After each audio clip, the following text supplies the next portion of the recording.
قبولیت کا یقین رکھو۔ نبی کریم صلی اللہ علیہ وسلم نے ارشاد فرمایا، تم اللہ تعالیٰ سے ایسی حالت میں دعا کیا کرو کہ تم قبولیت کا یقین رکھا کرو، اور یہ جان رکھو کہ اللہ تعالیٰ غفلت سے بھرے دل سے دعا نہیں قبول کرتا۔ بچہ چاہے جتنی آہستہ آواز سے روئے، فوراً وہ آواز سوتی ہوئی ماں کو جگا دیتی ہے۔ تو یہ کیسے ممکن ہے کہ وہ رب جسے نہ نیند آتی ہے نہ اونگ، اور جو اپنے بندوں سے ماں سے 70 گنا زیادہ محبت کرتا ہے، اپنے بندے کی آہ پر اس کی فریاد نہ سنے، اپنے بندے کی حاجت پوری نہ کر سکے؟ اللہ سے گڑ گڑا کر مانگنے والے بنو، ہر مشکل آسان ہو جائے گی۔ صبح کی نیند انسان کے ارادوں کو کمزور کرتی ہے۔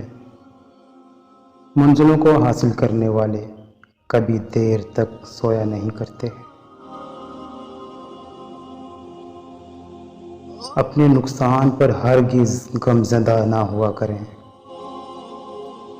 کیونکہ اللہ آپ سے اس وقت تک کچھ واپس نہیں لیتا جب تک اس سے بہتر آپ کو عطا نہ کرے۔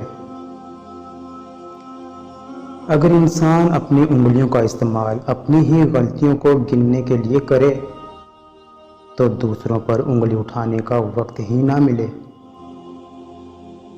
سمندر بہت بڑا ہے، لیکن ہم اتنا ہی پانی لے سکتے ہیں جتنا ہمارے ہاتھ میں آتا ہے۔ اس طرح اللہ کی رحمتیں بہت لامحدود ہیں، لیکن ہم اتنا ہی پاتے ہیں جتنا ہمارا ایمان ہوتا ہے۔ مطمئن زندگی گزارنے کے لیے لازم ہے کہ اللہ نے آپ کو جو نعمتیں دی ہیں ان پر رب کا شکر ادا کیا جائے۔ اگر یہ بھی نہ ہوتی تو کیا کرتے؟ نصیب کا لکھا مل کر رہتا ہے، کب کہاں کیسے یہ سب میرا رب جانتا ہے۔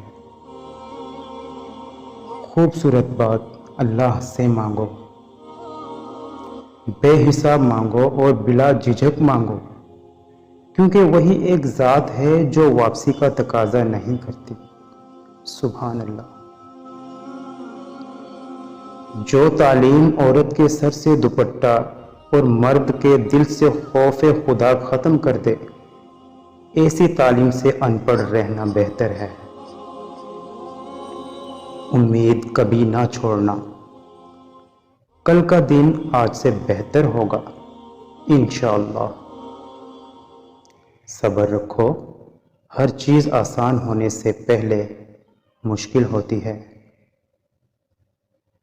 میں تیری رحمت سے بالکل مایوس نہیں ہوں یا اللہ، بس مجھے میری ہر آزمائش میں کامیابی عطا فرما دے۔